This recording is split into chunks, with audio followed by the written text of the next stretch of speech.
welcome for the second of Murray Elders talks, and we have a good idea on what it is about, and now we get to get told the how and the nuts and bolts of that. So thanks, Murray. Thank you. Yes. Now, I promised last time the first talk was easy, and then the next talk would be horrible, but you all came anyway, so you didn't believe me.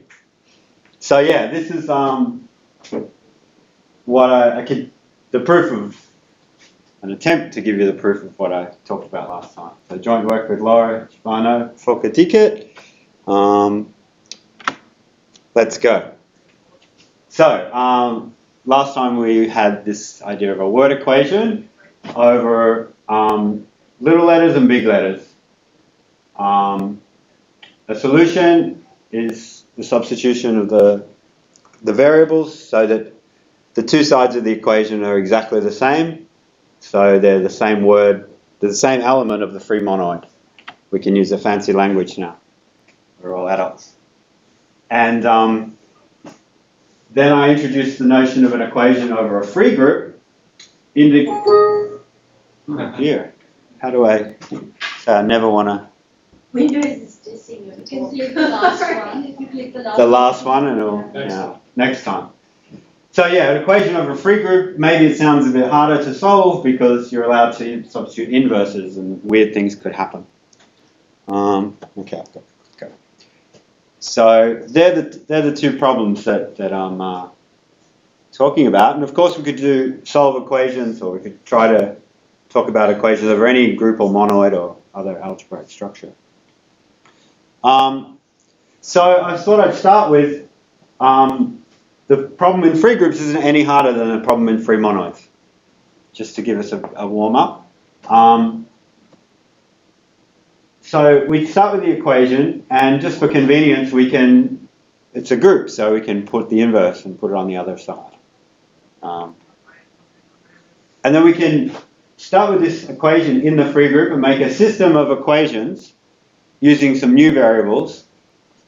If the original UV inverse is just these things, which could be little letters or variables, constants or variables, then we can take the first two and call that Z1, and then the Z1P3 could be Z2.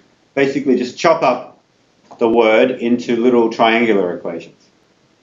And so introducing at most a linear number of Z's, because that's how many I need. And so the original thing has a solution substituting for x's if and only if this new system of equations has a solution. And I don't really care what the z's get substituted for as long as there's something we can substitute them for. Why on earth did I bother doing that? We're still talking about equations in a free group, so I haven't really gained anything. Okay, keep the current scheme. I love this colour scheme. I spent ages on the beamer telling it make it grey so it doesn't show up on a really badly lit room. Okay, so we've taken a single equation in a free group, now we've got triangular ones. The point is, if I've got three reduced words, so maybe after I've done the substitution I'm going to have three things, x, y and z. So three reduced words cancel down, x, y cancels down to z. This is true in the free group if and only if we can break up each one so that there's a common, I'll draw a picture. So a triangular equation is true in a free group if and only if there's a p, q and an r, so that x is pq, y is q inverse r, equals z is pr. And why did I do that? This triangular equation is true if and only if these three equations here are true as word equations. So no cancelling allowed. I mean, that's exactly what you see is what you get. So that's where we do the transformation from being able to substitute and then cancel afterwards to now we've got a new system of equations with lots more variables, so that the only solutions in reduced words is when you exactly slot things in and they all match up as word equations. So that's the warm-up. So now I've got this enormous system, but really for each triangular equation, I've just introduced 3 new equations. So this result is all about complexity, space complexity, and so the size of my original free group thing, say that was n, well now I've just got a big system of equations, but it's still big O of n. It's 6n or something like that. So the problem hasn't got any harder. And now I'm working in a free monoid with A and A inverse as letters, but now I don't allow them to cancel because I've already taken care of cancellation by introducing P, Q, and R. So I'm in a situation where I've got the alphabet A has A and A inverse in it, and the variables have X and X inverse in it, and I just treat them as symbols, nothing to do with each other. But because I'm going to forget that, instead of writing inverse, I'm just going to write A bar all the time.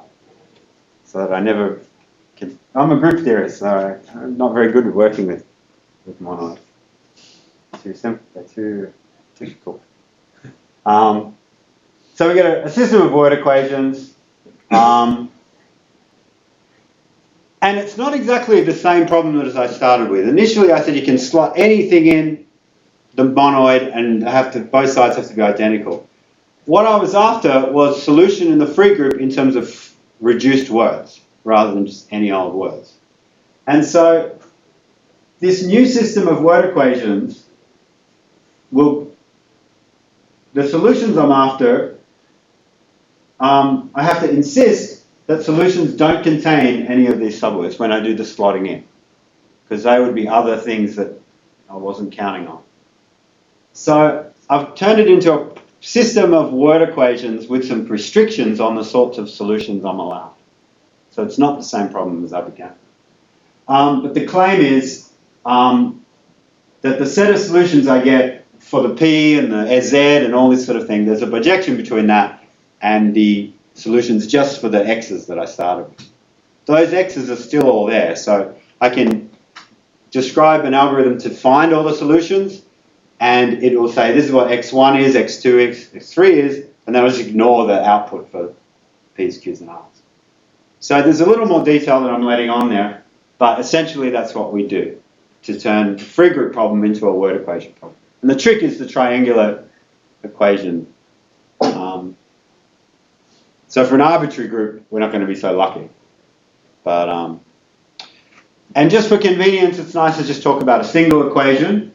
So I've got a system of all these triangular equations, P's, Q's, and R's, but I'll call them K and L and M. And so if I introduce a new letter, which doesn't already exist in my alphabet, then this single word equation has a solution if, look at the prefix, this is what we were doing last time, the prefix up to the first hash has to be exactly the same length and exactly the same thing, because hash doesn't match with anything else, because hash is not part of the alphabet. So that's all very well, and I only really did that for convenience. I could have just dealt with systems. And I've done something a bit stupid, because now I've said, not only do my solutions have to avoid having AA bar as a subword, you're not allowed to use the letter hash in the solution. Otherwise, hash might match up with something from the letter substitute. Because I'm saying I've got a system of word equations over some alphabet, and you can slot in anything you want.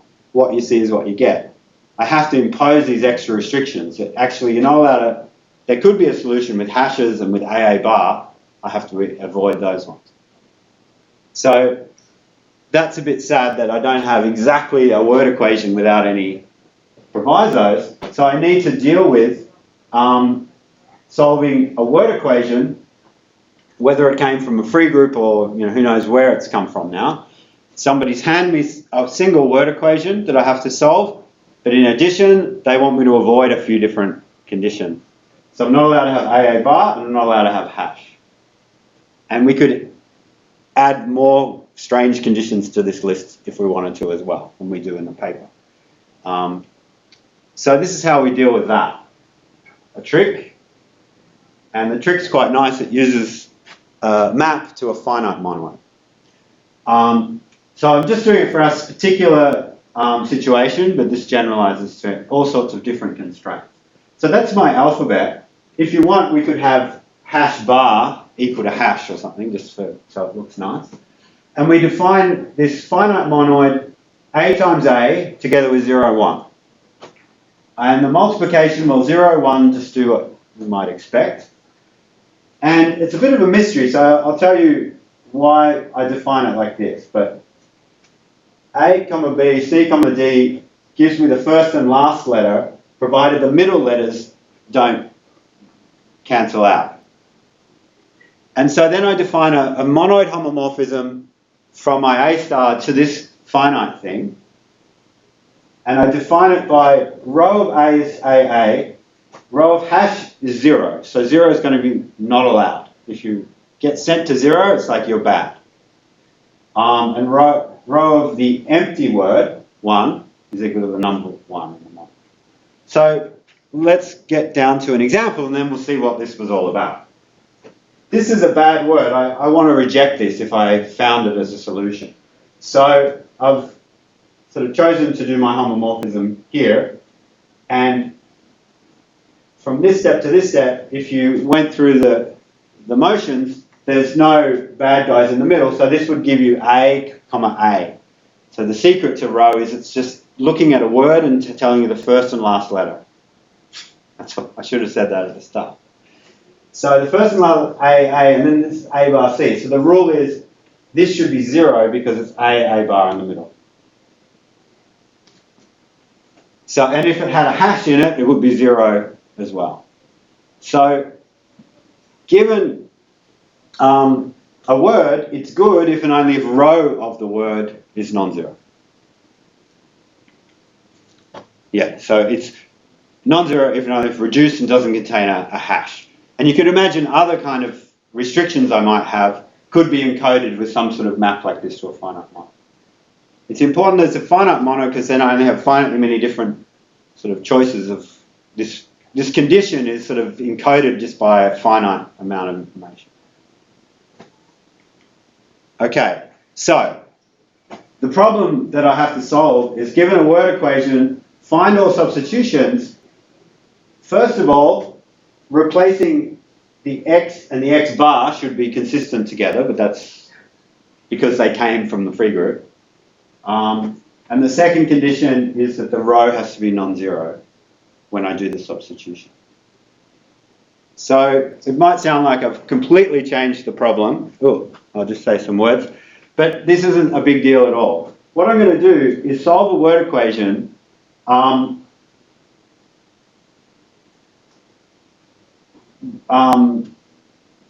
find solutions for the x's. And what I'm going to do is at the beginning of the algorithm I'm going to describe, or the procedure, I'm going to guess a value of rho for all my variables at the beginning. And I'm going to make all possible guesses, so we'll be okay. I'm going to say, I don't know what x is going to end up being, but rho of x is going to be, it's going to start with an A and it's going to end in a C. And I'll just make this wild guess. And then as I try and figure out what the solution has to be, rho will say, well, you're not allowed to guess that because you already told me that x starts with A, so I have to follow that guess. And then if I am halfway through my procedure and I replace x by some word AX, then I'll update the row that I guess, and I'll make another guess for what row has to be. I'm waving my arms a lot here, so let me, I do have this more formally in the slides. But essentially, just by a bit of non-determinism, I can handle this stupid row that I've introduced. And it's going to ensure I don't even have to think about being freely reduced, avoiding hash, all these other issues. I just assume that the row is just going to handle it all the way through. That if row ever becomes 0, I say, oh, well, you're not allowed to have that as a solution. So that's essentially it. And then the first condition is just going to be, whenever I make some guess for what x should go to, I do exactly the same thing for x bar. I just do that all the time. So I've changed the problem. I'll put up this complicated slide. It's what I said before. If you start with a word equation in a free group, Then the triangulation, adding all these new variables, it doesn't change the size, apart from just constant multiplication. So if we define the size of the input to be not just the length of the equation, but also the alphabets that are involved, then after I do all this processing, the size of my new equation is essentially the same. So if I can prove that solving a word equation subject to constraints can be done in some complexity, then the exact same result is true for the original free group. So that's what I'm going to claim to do. Okay, so have I scared everyone off already? But I'll get into this algorithm and then you might understand all this nonsense I've talked about with row. This maybe should have come first, but monoid with involution. So first of all, involution is just some mapping where you put every element has an associated element with a bar on it. We have lots of examples like the identity map on a set, just associate everything to itself. A group, there's an obvious thing that you could associate every element with a unique inverse. And in my monoid N that I created, bar I could think of as the inverse map. And so row is supposed to be the first last letter. Oh, there's no row here, but this is what I want it to be consistent with row. So I just define bar of a pair to be the backwards bars. And then it'll be consistent with row. And so a monoid with involution is a set so that the involution is respected by the multiplication. And a morphism is a homomorphism between monoids with involution that respects the involution. So that's what I'm going to use all the way through. Okay. So here's the proof. And then I'll see how far I get, and hopefully if I do okay with these two talks that I've been so greedy to take all your time, you'll be able to open the first page of our paper and go, oh, okay, I think I can start reading. And that's the goal that I have. So we want to find all solutions to some word equation subject to some constraint. So that, as I said before, the first thing we do is guess values for each variable. And of course, we have to do the same thing for bar. I won't say that from now on. It's just always the case. So we guess the value of row, non-zero, at the beginning. And if we make all possible guesses, we're going to end up with all possible answers that are there. And then there's some moves that we're going to apply. I'll put them all up. I was doing this last time when I was saying, how do I solve an equation? Well, it looks like x should start with a b, so I'll replace x by bx. Well, here I've used that. So I call this popping variables. We start guessing what the variable should look like. So if we do x goes to ax, we should do x bar goes to x bar a. And we could also guess that we've finished guessing what x is, and we guess it to be 1. And now I've said only if row allows it, because row is telling us what x starts and ends with, or in more generality, row is just some condition. So that'll be the case. And then after we do a pop move, we're going to have to update the value of row to a new thing. But that's all. That's as bad as row gets. It's just this annoying thing that we have to talk about all the time now. And it handles all this being freely reduced. So originally McCannon, as I was talking about last time, proved he could solve word equations, but not free groups. And then 6 years later, he figured out how to do it for free groups. So now it's kind of, and without constraints, he didn't have this idea of using constraints. So we're allowed to pop variables, and in an ideal world, if that's all we did, we'd find all the solutions. If we had as much time and space as we wanted, if there was a solution, I should just be able to guess all possible guesses, and I'd find it.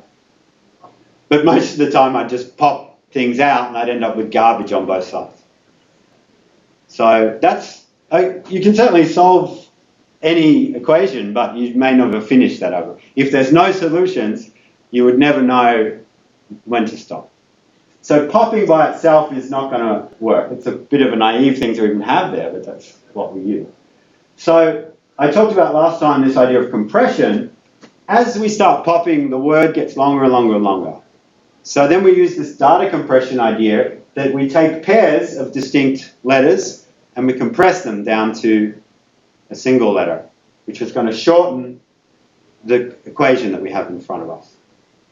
And also blocks of the same letter I'll compress into a single symbol, where this AL is just a new constant. So you might think L might be the length of that string of A's. That would be very sensible notation. But in an arbitrary equation where you could have infinitely many solutions, I could have all these different substitutions of blocks of A. And so if this genuinely was a different symbol for each integer, I'd need infinitely many symbols to describe all the possible solutions. Because I'd have 20 A's and 30 A's and 40 A's. And I'd end up, sure, I wouldn't have arbitrarily long equation because I'm just popping all the time, but then I'd compress at the expense of using arbitrarily many symbols. And I'd need a lookup table to tell me what all the symbols meant. So I still would need infinite time and space to be able to solve the problem if I wasn't clever about this. Next. So the first move increases the length of the equation and gets us close to the solution, so that's good. The compression moves reduce the length of the equation, so there's this tension between those two things, at the expense of making more constants that we didn't have to begin with. So now here comes the guts of the first part of how we prove things. We define n to be the size of the input equation plus the alphabets, as I said before. In the tiny writing, there's a little bit of technicality, but I'll ignore. And so what we do is we choose a set C containing A of size kappa n, where kappa is some fixed constant. Let's say it's 100 if you want to have something concrete, depending on the original input size. And C is going to be all the symbols that we're ever allowed to use. So by bounding the collection of symbols, we've got a hope of being able to describe all solutions, if it's going to work. Then we could describe all solutions using only a finite amount of data. Now, if we're restricting what symbols we're going to use, as we do compression, we're going to need more symbols. So given the word equation of length n, we might pop for a certain amount of time and double the length, or make the length of the word 10 times what it was originally, because we popped heaps. So it was n, and now it's 10 times n. So that means how many pairs might there be in the word? Well, there'd be like 5n or something. Pairs. So I need kappa to be quite big just to be able to have enough spare symbols. Once I do the compression, using these new symbols, the word length will shrink. Now, I might have turned A, B into C, but there's still an A by itself over here, and there's still a B by itself over here. So I need A, B, and C. But if the length of the word equation goes down, I can't possibly need all the symbols that I say that I need. So I'll need a move that says, look at your word equation and throw away any symbol that doesn't appear, because you don't need it anymore. Then those symbols that have been thrown away can then be reused later on. So I don't need A subscript 10 and A subscript 20. I just need some symbol from my pool of symbols. I told you it was technical, and I am waving my hands about it, but that's basically the idea. So we've got this finite set of things which I'm restricting myself that I'm allowed to use. Can I just ask you a question? Yeah. You still need to keep track of all the histories, don't you? I mean, Yes. you keep the definitions of all your symbols. I do. And I'm going to do that on what I do next with this graph. The edges of this graph, I'm going to tell you, are going to be the rewrite rules of A, B turned into C. The fact that I'm reusing symbols means that where I am in the process the value of C is going to be something completely different all the time. So it's not going to be a global lookup table that'll tell me what C means. It depends on where I am in a computation. It's a clever trick. This goes back to the Plandowski introducing data compression. So now let me tell you, we're going to define a finite graph which encodes all the solutions. Oh, sorry. Yeah. Silly question. Maybe possibly irrelevant. The solution, the involution. Yeah. Does that restrict to one A? But isn't Yes. A closed under the involution? Yeah. B? Yeah, it should totally, or C. B's on the next slide. Yeah. The set C has an involution, and it's definitely A is the original A with the same involution. With A bar is A. Is Yeah. what I'm asking. Yeah, definitely. Yeah. So C is just an extension of the original alphabet. And we could actually reuse the A symbols. We might compress them and that you don't see them anymore. But just for aesthetics, we preserve A as a special set. Yeah, so I won't say much more about the involution. It should just be the most natural thing you want to do.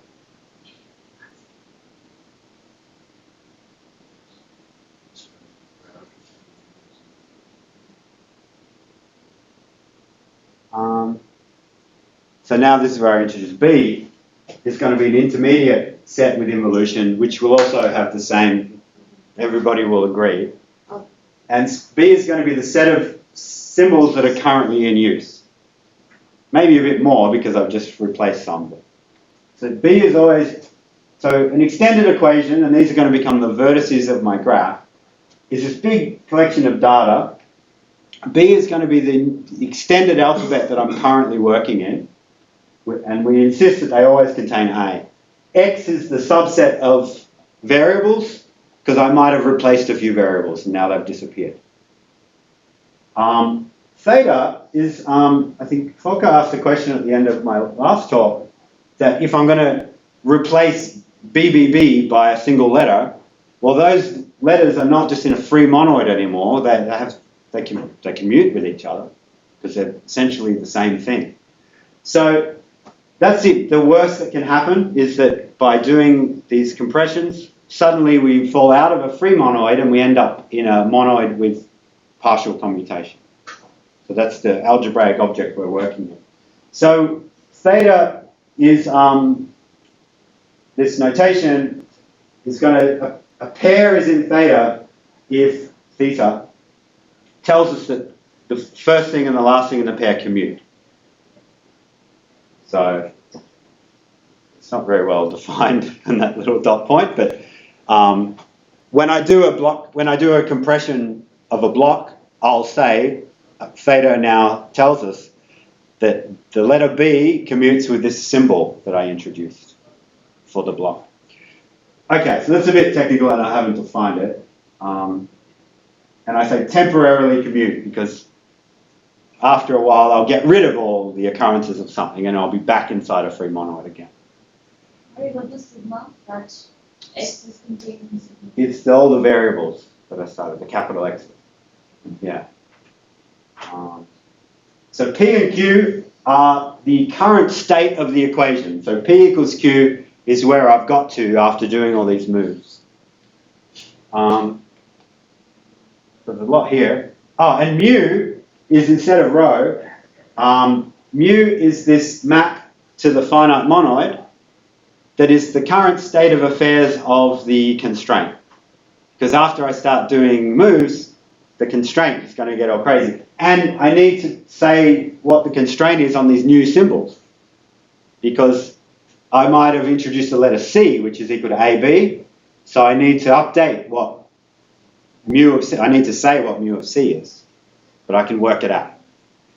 And I have, the reason I like to keep the original set A is so that I can always say, well, I know what mu is on the original set. And we won't. So this is technical and the theta is technical, but it's explained in the paper in correct notation, I hope so. Okay, so I said the alphabet C is bounded, so the alphabet B is always going to be bounded. And now I make one more restriction, that the length of the equation P equals Q should also be bounded by this same kappa. Why do I do that? So that I can have finitely many of these extended equations. Because the theta depends on how many symbols you have. The mu is a map to a finite monoid, so there's only finitely many values that the mu can take. So restricting the length of the word equation as I go ensures that this graph that I'm going to define has, or these extended equations, there's only finitely many of them. It means that I'm not allowed to just pop variables because I'll fall off this bound.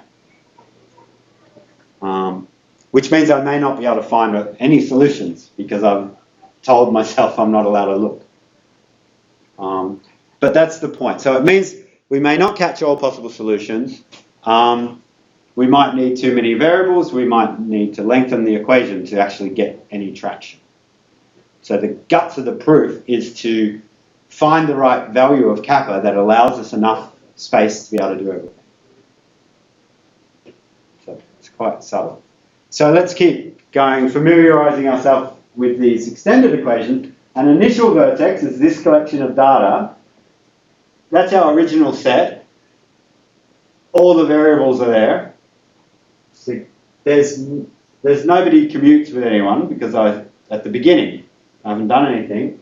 U and V is the original equation, which is certainly bounded by a kappa because it was defined to be n. And then mu is just a row. So that's pretty easy. That's the original thing that we start with. Then as I modify, things will start commuting. This will change. The alphabet will get bigger. But notice we have a different initial vertex for each guess of row.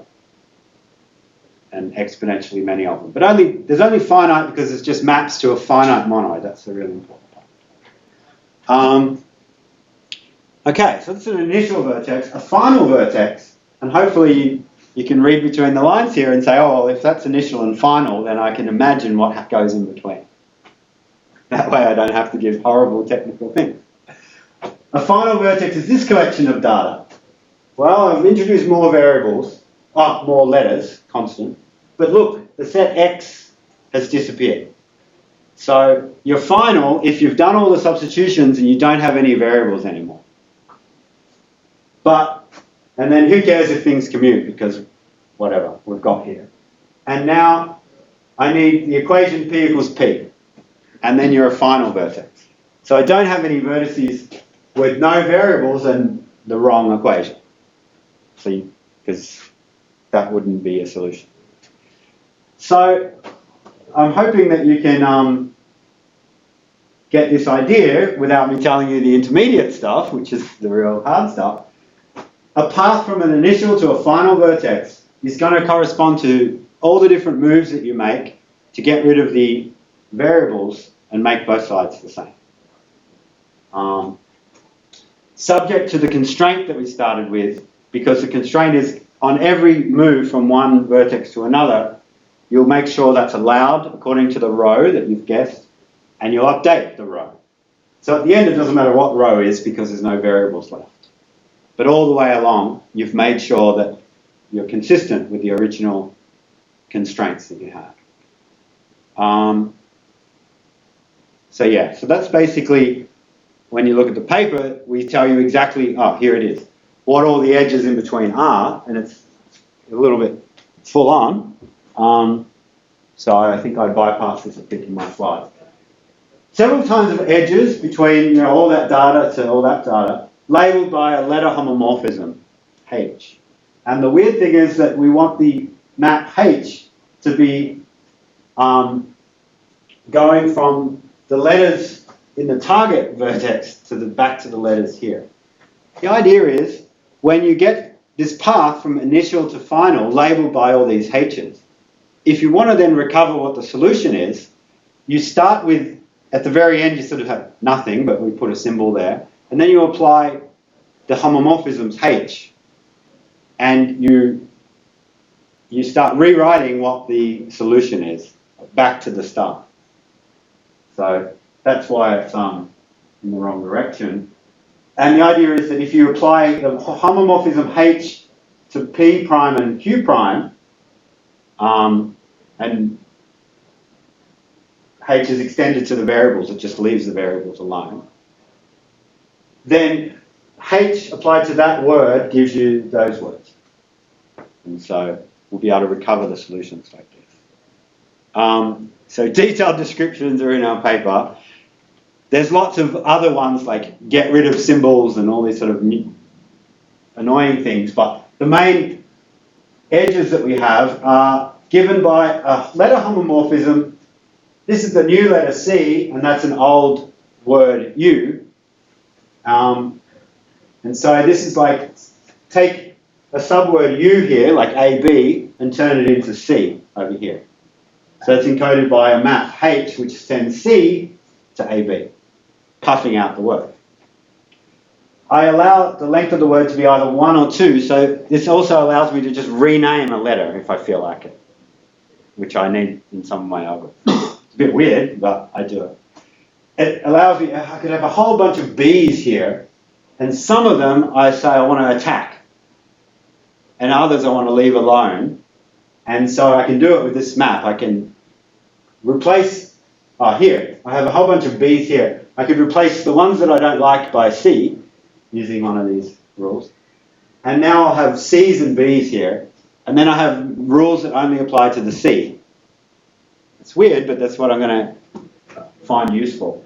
And then the other thing is to pop. And you pop only if the thing that I didn't define, theta, the thing that tells you who commutes.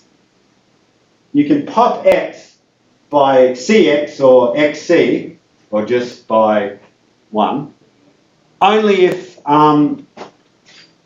you're not commuting with A or something. I mean, if you have decided that the variable is actually just a power of A's, or things that commute with A, then you better not replace it by something with a C in it. Okay, so all sorts of technical nonsense. So let me get up to something. Yeah, that's pretty nasty. So as I've been saying, we rig all this stuff up so we can get a path from initial to final that you can recover the solutions along. So you have to take my word for it that the way we define all the edges ensures that the constraint is satisfied, and we don't start with an equation and then create a new equation that has completely different solutions than the original. But if you define everything really carefully, you can do it. So if there's a path from initial to final, then you can apply the maps backwards to recover the solution. And then the formal language result that I haven't really spent any time on going through is that you take this graph and you turn it into a finite state automaton with initial and final vertices.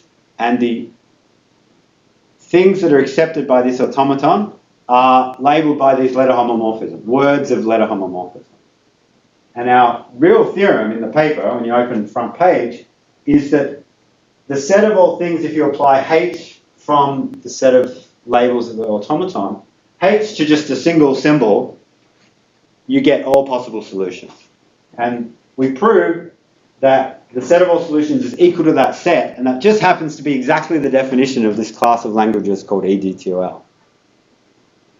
We weren't really aiming for EDTOL necessarily. That's exactly the definition that we came up with.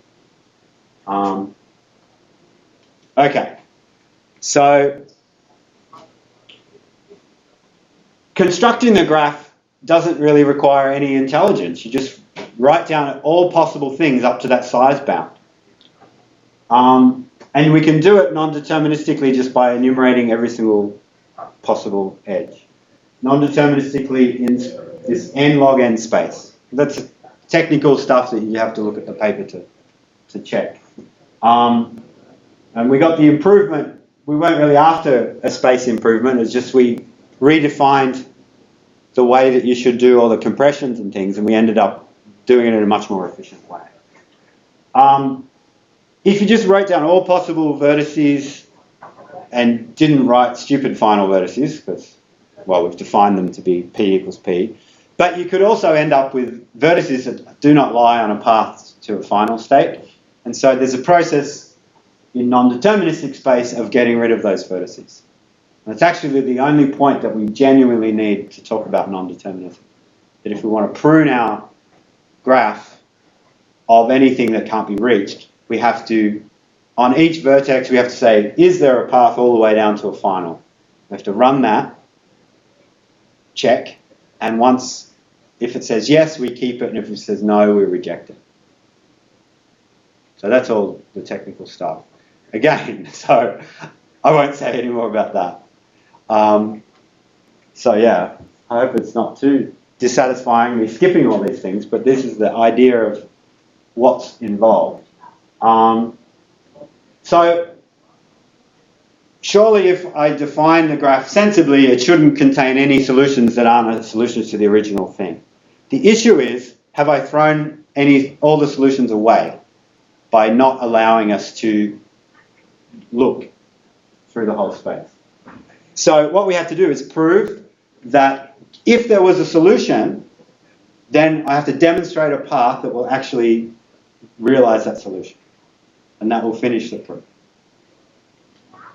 So that's kind of good because I created the graph without any sensible notions at all. You just write down every possible thing up to this bound. You may not need any. There could be no solutions, and so you throw away every single vertex. But that's okay. So to finish the proof, suppose we know a solution. It's sitting there in front of us.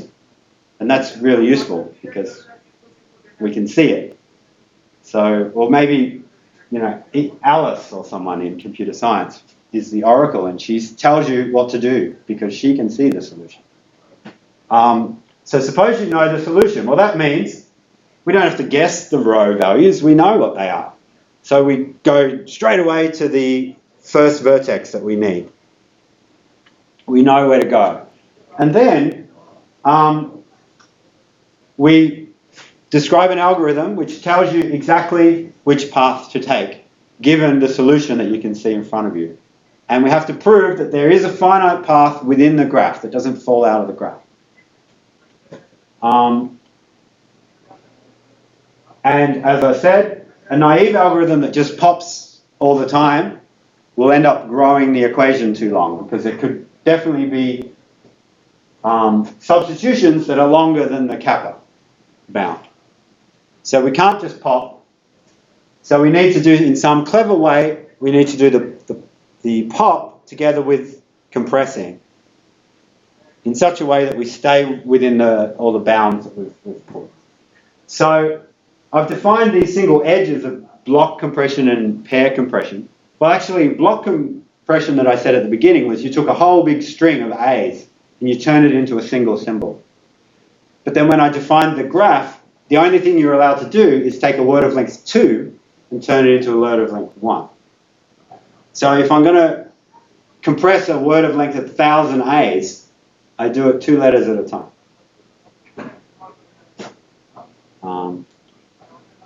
So I'll stop when you yell at me to stop.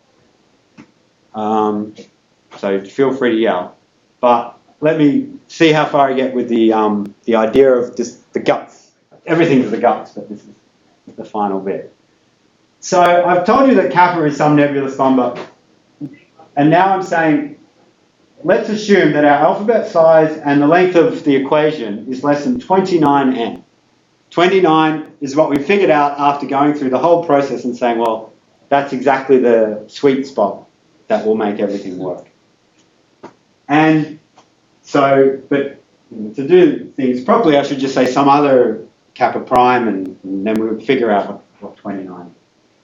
So suppose we're at this situation. Well, that's certainly true at the beginning because the length of everything is just n.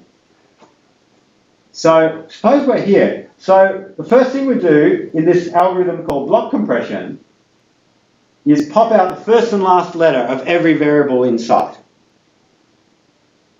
That's fine. It only increases the length by 2n at most, because that's how many variables there are. So if I'm at 29n, I do this popping out everything, and I'm at 31n. I'm perfectly safe because cap is miles bigger than that.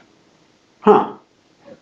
But that was a bit crazy to do that. So now I might see really long blocks of A's in the word, or B's. And so the first thing I do is decide which ones have a bar and which ones don't have a bar. My original set A, it was clear what had a bar and what didn't. But now that I've introduced B, who knows? So I partition the set, and then for each positive thing, I look at all the blocks that I can see in P equals Q. So I define the set of integers greater than or equal to 2 that I can see not just in the P equals Q equation, but also hidden inside the variables, because I can actually see the solution. Remember that we know the solution. But I'm only interested in the ones that have some part sticking out inside P equals Q. Inside the variables, I can see everything, or Alice can see everything, but I don't want to touch it if it's only completely hidden by the variables. So you could have P on the top and Q on the bottom, and you can have X on the top and a Y directly underneath, and inside X and Y there could be this a million A's, and I'm not going to touch them. Okay, and so the idea is, in each maximal block, I take, in each visible block, I take the B that I'm trying to compress and rename it as C. That allows me to not touch some of the B's that are hidden. Update theta to say, oh, these two letters commute now. So I need a few edges that do that. And then I apply these clever moves. The first one, if I've got a C next to this CL, oh, did I say? No. And then inside each block, I replace exactly one of the C's by CL, where you might think L is the length of the block, but it's just some symbol. And the point will be that two blocks appearing in different places of exactly the same length should have exactly the same symbol inside. Anyway, these are the only moves I'm allowed to use, and the first one is going to be used when the block has odd length. I'm going to get rid of one of the C's. I'm going to consume it. And then I'll end up with all blocks having even length. Then I apply this move, and it's going to take two C's and turn it into one C. So this is the technical stuff at the end of the talk. And in this way, a clever way, which if we click on that, there's 10 slides of how to do it. In this way, we can compress 2 by 2 down to, we can get rid of these blocks and replace them by a single letter. So I'll skip the actual, that's basically the idea there. And what we're actually doing is solving a linear Diophantine system when we do that, in a kind of weird way. At the end of block compression, we may not have actually gained anything by doing this. So all we know is that we started at 29n and we grew to 31n. But we know that we've got rid of all subwords of BB. So now we do this pair compression, which I don't have time to give the full details, but this is where some random choice comes in. We can't compress every single pair that we see because there could be overlap. You could have A, B, C inside your word. And then you can't have a rule that says compress A, B, and another one that's compress C, B, C. So we choose a partition of left, right, we call it, and you only compress LR pairs. That avoids any overlaps. That means that we can't do as good as we thought we would want, because we make some random choice of LR, we only compress those things, so it may not compress very much. Well, we need to get it back down to under 29n so that we can iterate this process. So the point is, let's not read that, is that we prove that the expected length, given all choices, the probability that you will get enough LR pairs that compress, the expected length is actually shorter than what you started with. So a tiny probability argument tells us that provided the value of 29 is 29, there is some choice of the random partition so that pair compression will actually get it down. Of course, Alice could tell us what that choice is because she's got it, she knows everything. But all we need to know is that there is a random choice that we can make, and so we choose one direction to go in the graph. So yeah, this is quite full on. There's no way I would have had time to say all that. But before I stop, let me just say that, so there is a way to start at the 29n, grow to 31n and come back down again. And what are we doing? Each time we start the block compression, we definitely pop out 2 letters out of each variable. But then we just play around. Maybe we compress, maybe nothing much happens. So that could go on forever. But the point is that this quantity, which I've defined as sigma xi, is what Alice can see. It's the actual weight of, it's what all the substitution of the variables are at every given time. So the fact that we're popping 2 letters out every iteration means that the words that we substitute, the length of those is going down, which tells us that we do this crazy process and it will terminate because we can see the solution at the beginning, and so after a finite number of steps, the solution will have been spelt out. Ugh. So, apologies to rushing through the real details of the proof at the end, but hopefully that's giving you a bit of a gist. That's all. Thank you.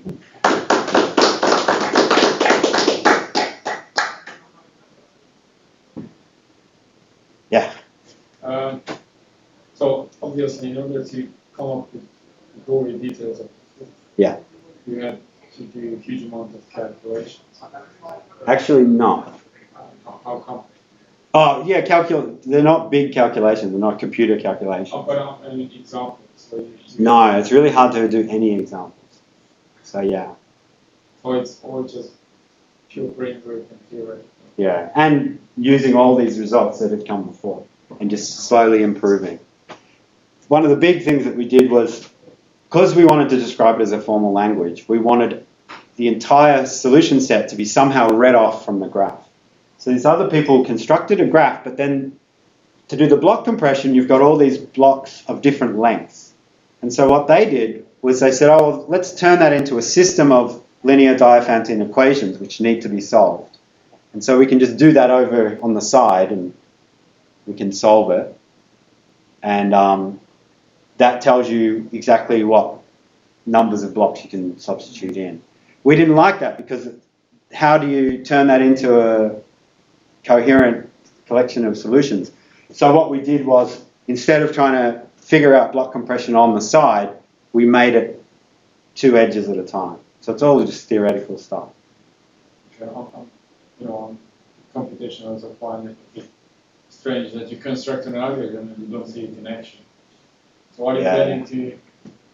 Well, we don't have to implement the final algorithm. That's an existential type algorithm. That's to prove that the graph has everything. So the algorithm that we do want to implement is this n space n log n, which is still bad, but we want to do that because that's about just building the automaton, which encodes all the solutions. That's the thing we need. The last algorithm is purely existential, to say we haven't lost any solutions by restricting. Yes. So your proof has like 2 directions. You construct this graph and you show that it's got solutions. Yeah, if you follow a path, it's definitely a solution. And then you take a solution and you show that it's a path. Yeah. When you were thinking about that, I'm just interested in how you came to because the key thing is the map to the graph, right? Constructing that graph. So did you start from the second part, start from a solution and say what would it look like, and then use that to define the graph? Yeah, well, I certainly came after people that had already been working on it. So that's basically what we figured out. That's what they were doing. That and the moves, they had other moves as well as the ones that we have here. But essentially it's like, you know the solution, and so you just have to somehow flesh it out without just writing out the whole thing. But yeah, realizing that final like interactive proof of like knowing the solution and then being able to demonstrate. It's very clever, and it's the probabilistic argument is due to Yesh, this guy with the dot on the top of the Z that can come up. That the issue of overlapping between pairs needed to be resolved, and so he solved that with this expected length argument, which we modified for what we have because our edges are different. So it definitely didn't just all come to me sitting around thinking about the problems. It's a long collection of ideas. So Mari, the algorithm that actually does the construction, is there also any non-determinism in there? Yes. You need the non-determinism to prune the graph of any edges that don't terminate. Because otherwise, we could always build a graph, and if there were no solutions, you'd look at you say, oh, I've got a graph. So it wouldn't tell you anything. So that's why we want to be able to prune, and we need non-determinism for that. Yeah, and so some consequences of our construction, which are really hard to get from Buchanan, is that there's infinitely many solutions if and only if there's a circuit in the graph, and there's zero solutions if the graph is empty, and finite if there's just no circuits. So that's sort of nice. And also, if there's a solution, there's a minimal length solution of at most exponential size.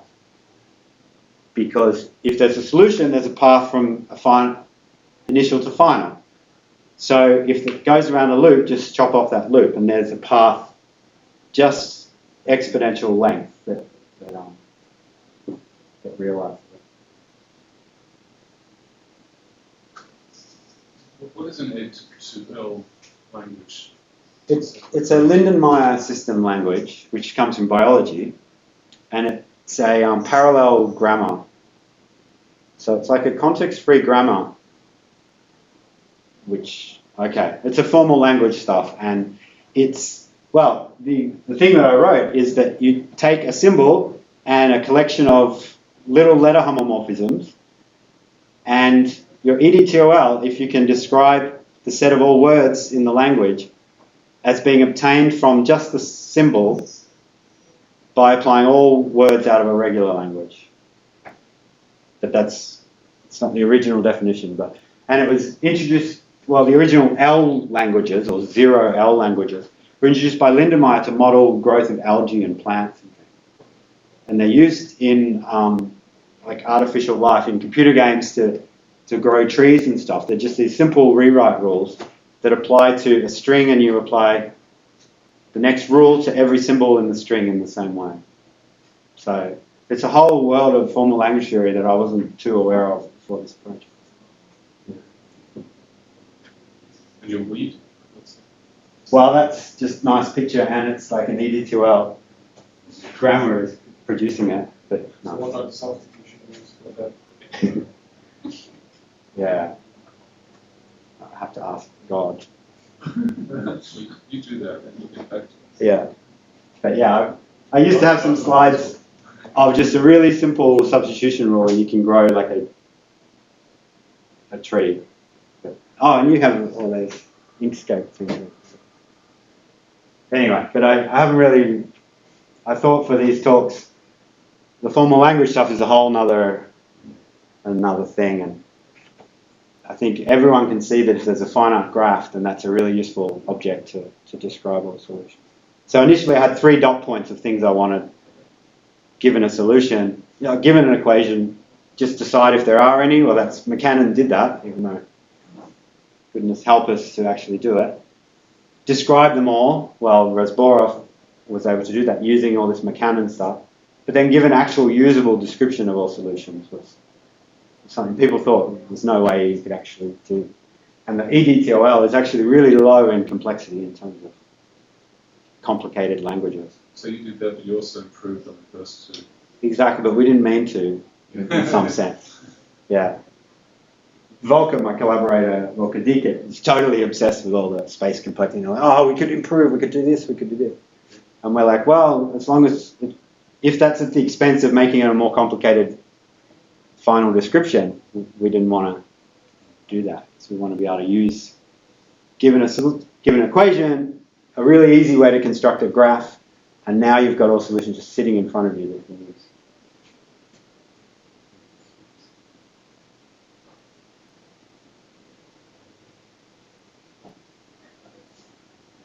Bob was the chair. Any further questions? Well, then, Murray, thank you very much for some fascinating talks. They were really great, and I enjoyed them. I'm sure the others did too. So you're welcome again. Whenever you feel you've got something to talk about, just send me an email. Okay, all right. Thank you. Be careful what you look for. Oh yeah. Don't mention. Thanks very much. Okay, thank you. Mm-hmm.